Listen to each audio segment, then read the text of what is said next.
From Chicago's CAN TV, a look at the week's events is reported in the newspapers, in the blogs and online, and on radio and TV.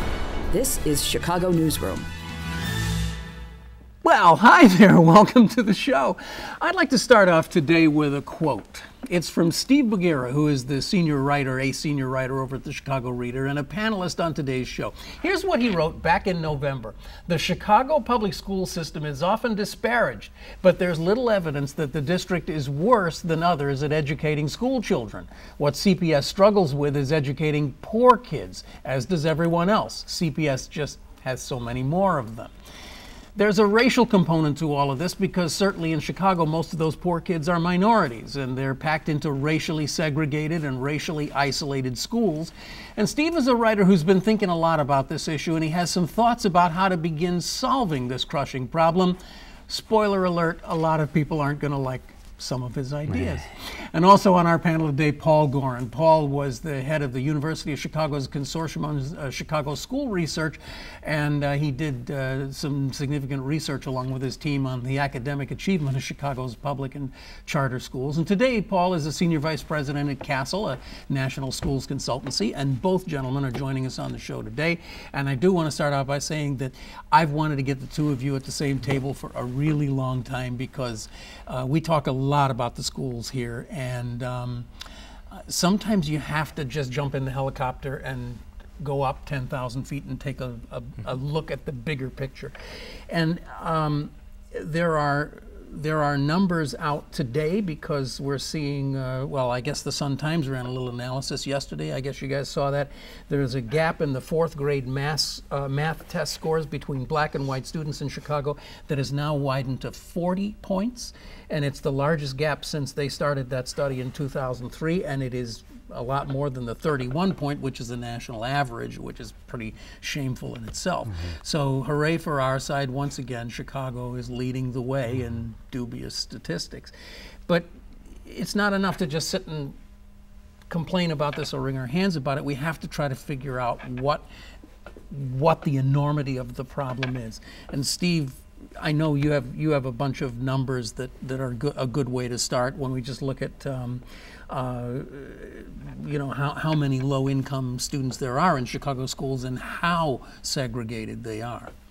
Well, the enrollment, Ken, is 86% black and Hispanic citywide and 85% low income. And this just didn't just start. It's been this way for years and years. High minority enrollment and a large percentage of that being low income. I think I have a basic premise about education, and that's that kids learn from each other. We spend a lot of time, and rightfully so, focusing on the teacher and making sure we have quality teachers and focusing on what they teach, the curriculum. We don't spend a whole lot of time thinking about the classroom and the milieu and what kids bring to it and what kids bring to each other and how it impacts that classroom and how it impacts the teacher and what the teacher can do. But there have been a lot of studies that show that kids who grow up in poor families don't get as much nurturance when it comes to education as kids in middle-class families. They get read to less often. They engage in conversations that develop their ability with words less often. Their curiosity is not as nurtured. Then these kids come to school and they're not any different. And when you have a classroom that is 100% low income versus a classroom that is socioeconomically mixed, the socioeconomically mixed classroom is always going to do better. So I think we need to pay attention to those kinds of parts of the equation. And in Chicago, we've just ignored that for years and years. Why? Well, politically, it's a difficult thing to deal with. It's something that was part of the city from segregation residentially started 100 years ago. And the school system followed that. The neighborhoods became segregated, so the neighborhood schools became segregated. In the middle of the 20th century, white middle-class people fled to the suburbs. They didn't just decide to do that, they did that with the aid of the federal government, building highways and paying for infrastructure that subsidizing mortgages, subsidizing white flight, and leaving behind these high concentrations of poor kids in Chicago schools. Once those schools were like that, and as I say, they've been that way for years, it was politically difficult to change, and it's still difficult to change. So I think politics is a big part of it. Just on a lot of levels, there's not a lot of political push for desegregation. Even just looking at how electoral districts are drawn up. They're drawn up along racial lines to make it easier for incumbents to get reelected. There's not a whole lot of incentive for them to push for integration. It's interesting, Steve, to listen to what you say, because I actually agree with you in all sorts of ways. Kids who are in economic isolation are not going to learn as well as kids who are in more diverse economic isolation. And then the racial issue, as Ken puts on the table, is really important. The question for me is, what are the solution strategies? And I know you have some up your sleeve, and I do as well. When I think about this, I've worked in 3 urban school districts, San Diego, Minneapolis, and a short stint in the Chicago Public Schools. Given the isolation that's there, and then challenging ourselves to think about, can we pull the plug on the borders of the city and actually economically integrate with the suburban communities. If that's a realistic solution, that would be interesting to see. I'm not sure it is realistic. And so one of my worries is that we need to really focus on how to make improvements inside the school system and inside the schools. And if we don't, then poverty, which is absolutely part of the issue, becomes an excuse. And I worry that if we put poverty up front and kids who are in economic isolation in front of what teachers and principals and counselors can do in the schools, we'll push aside what is really important for all kids to succeed, which is that they have high expectations, that they have a caring adult in their life, that they've got social support when they need it, that they've got the right and qualified teacher in front of them. So it's a balancing act of facing the reality that kids who live in our city and in cities around the country live in poverty, and that's one of the big issues that we in civil society should be addressing. But while we do that, we have to simultaneously have some focus on reform within the system. Otherwise, poverty becomes an excuse. Well, I agree that there should be some balance. My point is that there hasn't been balance. There's been, there are 2 tracks to work with in trying to change the problems of poverty and segregation. One is to help people within their communities, and the other is to break up the concentrations of poverty, both in schools and in residential neighborhoods. We've only worked on, and we haven't worked on it that much, but we've worked on improving things inside the neighborhoods, and we have neglected to work on desegregation. So I agree with you, there should be a balance. There isn't a balance right now. We're not trying to do the hard thing, which is to desegregate, while we also try to improve kids' situations in their neighborhood schools. You know, one of the things that I think really comes into focus with this conversation is that you know, however many years ago it was, the Supreme Court said that separate but equal education was not the way that we were going to go in this country. And it seems like that was the ruling, but it never really took effect. I mean, when you have urban school systems and they are all like this, that are majority minority, and you have schools in Chicago, I know you have these numbers off the top of your head, but there's just a staggering number of schools that are essentially 99% black, right? I mean, dozens of them. And 99% low income as well. Right. Then you do de facto have separate and unequal education. So I mean, it almost raises the ghastly philosophical question: would we be better off if we just sort of said, okay, this is what we've got. We are going to pour resources into these schools and make these schools at least separate but equal before we talk about anything else. I mean, I know that that's just a repugnant thought, but separate but unequal is even worse. It's a repugnant thought, but that's the strategy we've been pursuing, in fact. We've been saying we're going to instead of trying to desegregate schools, we're going to turn them around. We're going to have charter schools. We're going to close schools. All these strategies are nice in a limited sort of way. I shouldn't say all of them are nice. I'm not sure I agree with some of those strategies, but they don't address the root problem. And you know, I sympathize with the idea, Paul, that we're not going to change this thing overnight, and we can't let kids slip away in the meantime. But I don't see a long-term plan on the part of Chicago Public Schools or the city or the region to deal with these root causes. And I think there are things that can be done that will start moving us in the direction of having less concentrations of poverty. But you know, it's just not at the top of our mayor's plate, and it's just not something that is politically something that anybody has been focusing on. When I worked in the Minneapolis Public Schools, I was one of the associate superintendents, and we had this conversation, and it's a very difficult one because being a school bureaucrat in the finest way of being a bureaucrat, we were working on helping to improve student achievement and student engagement and parent and guardians being inside the system. But we knew we couldn't do it alone. So we knew that we had to bring in the mayor's office, we had to bring in the public health service, we had to bring in housing. We were working with the workforce development councils, and a lot of this work was around building a sort of civic commitment to, you know, we talk about civic commitment to the whole child. Well, it's really a commitment to the whole city, to build the support around the whole city, so that young people and their families had access to healthcare, had access to employment, had access to transportation.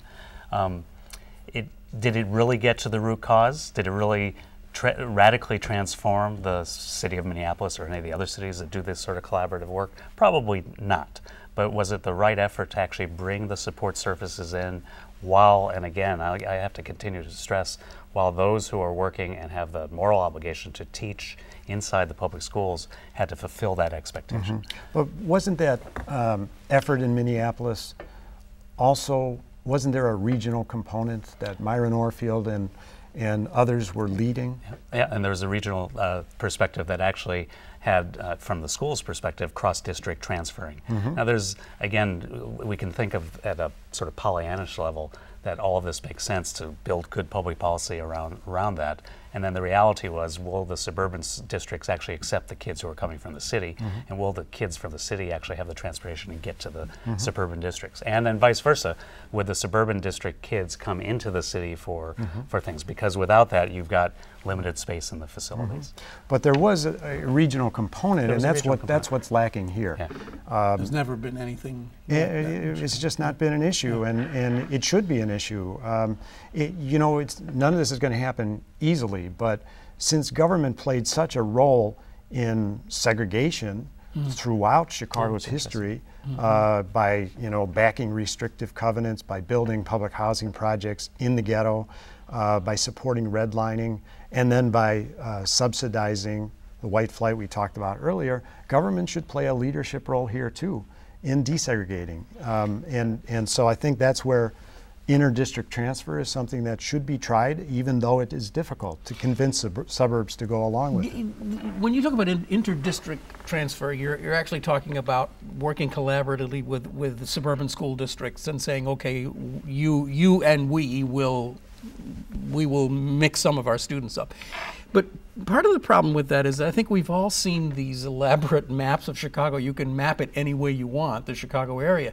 But these pockets of poverty don't stop at the city borders. Right. In the south and the southwest suburbs, the poverty is spilling out into that inner ring suburb.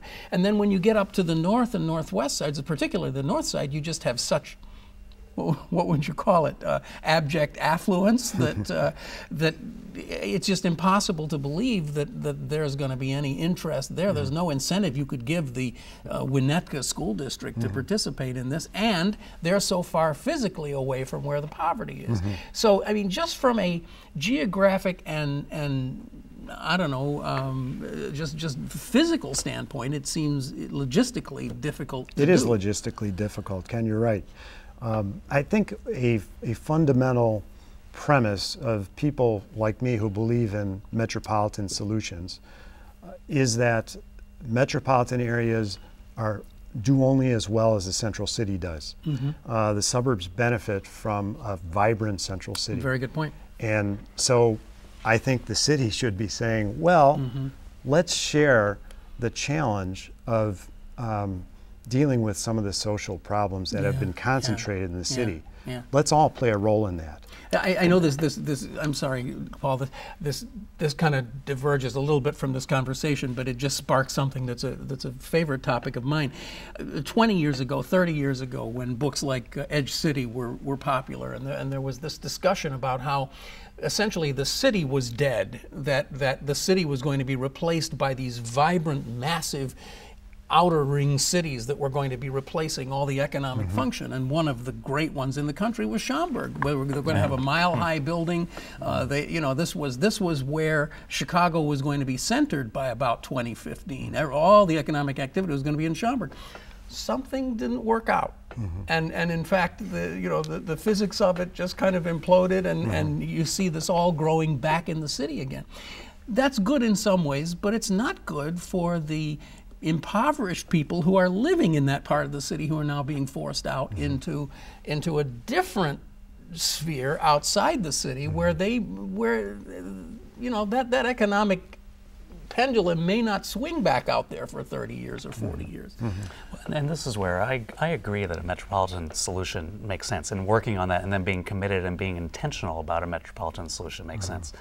And even though some of the data give us great reason for pause and for being concerned, all is not lost in every single Chicago public school. And I think we need to pay attention to where there's potential for growth, even in situations where there's highly concentrated poverty or racial groups that are isolated from each other.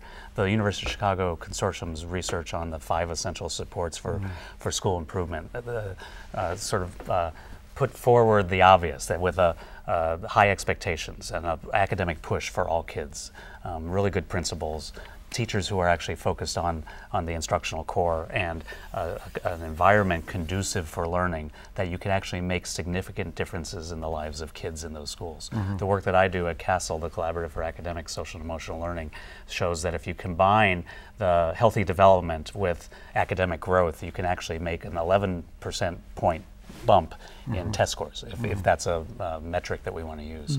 So the simultaneity of these initiatives have to occur. And again, my biggest worry, my twitch, is that if we say, okay, let's go to a metropolitan strategy, that's the solution for the future, we end up giving opportunities for excuses inside our own public schools, and then the great educators who are there, who fight their fight every day and do really well by kids, start to lose their oomph for their day-to-day work. The consortium also found that the schools for which improvement was the most difficult, where it was hard to find those 5 essentials, were the poorest schools, which were the schools with the most African Americans, in which the consortium said, in organizing schools for improvement, that improvement in those schools may be almost impossible.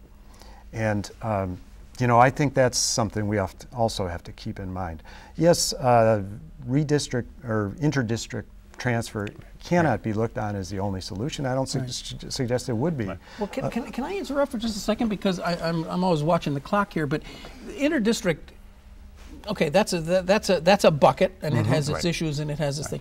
But another bucket that you raise, Steve, is this idea that the Chicago Public Schools should have spent more money, more time, more resources, more energy, more everything on building more of these kind of selective enrollment schools that really did work over the last 20 or 30 years. And instead, what we seem to be seeing now is just the money is going into charters and all kinds of other things. But when you look at Whitney Young and places like that, you see that there has been a real history of not only academic success, but a social success too, because there is a certain, a pretty decent amount of class and racial mixing in those schools.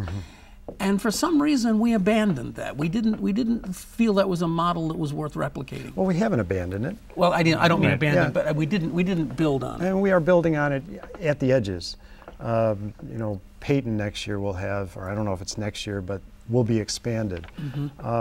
And I have mixed feelings about the magnet school approach. I presented it in the story as a recommendation made by another education consultant, and I endorse it with some provisos. You know, I understand why neighborhood schools would, why it would grate on them that schools like Whitney Young and Peyton and Jones and Northside seem to have extra slots for teachers. They have parents who can afford to raise a lot of money that the neighborhood schools can't. So they seem to be getting the goodies that the neighborhood schools need. So the schools that have the kids who are doing the best are getting this extra support.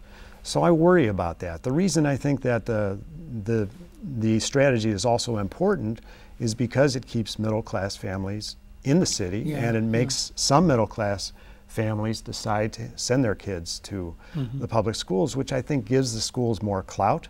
And because I believe kids learn from each other, it's better for the lower income kids who are in those classrooms. There's also the grand experiment of magnets that then actually sort of transferred into charters to be able to be incubators of innovation and to be able to say what we're doing at Jones or what we're doing at Northside or what we're doing in one of the great elementary schools, we can then go take to the Southwest side. We can go take to, you know, in Lawndale or something like that.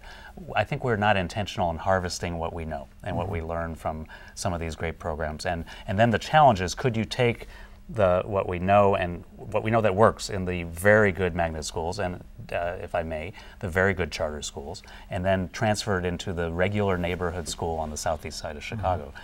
Can you do that when all the kids, this is one of your arguments, where all the kids are in economic isolation? I actually, and perhaps again, I'm a Pollyanna, I think you can, because part of this is frankly not rocket science. It's about having a focused core, academic core, and it's about having principal leadership and teachers who set high expectations and really engage and understand the needs of their kids that are in front of them, and then work in a continuous improvement way to actually improve the teaching and learning. But schools aren't only about, and I'm sure you would agree with this, about improving kids academically. I absolutely agree. They also have a very important social component.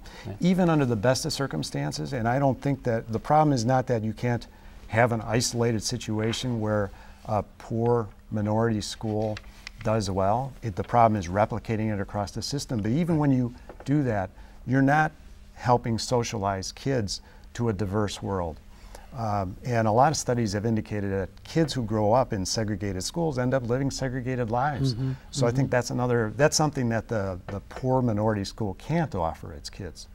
And I in just my own life, I know people who 20, 30, 40 years ago were in integrated schools who I actually believe have broader and more open minds because of it. And it just seems to me like it just seems like a no-brainer. This whole conversation evokes a personal side. I grew up on the southeast side of Chicago, and when I was 7 or 8 years old, the first African American family moved into our small little community, and 10 white families moved out. And the next African American family moved in, and another 30 white families moved out.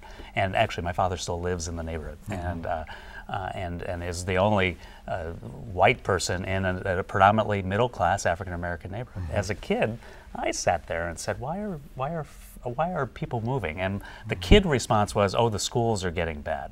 And the great commitment I have is, if those families could have said, we're going to dig our heels in and make this and stay, and that what we value is that our next door neighbor is somebody who is a lovely next door neighbor who happens to be African American or Hispanic as a white person. That it could be really, we could change the world. I mean, that's my commitment to education.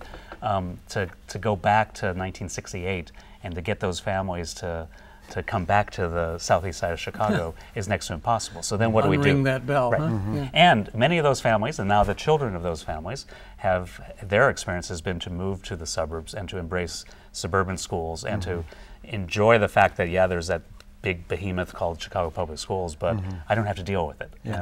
And I wanted to throw this out on the table, and I'm going to be selfish here and just ask my question.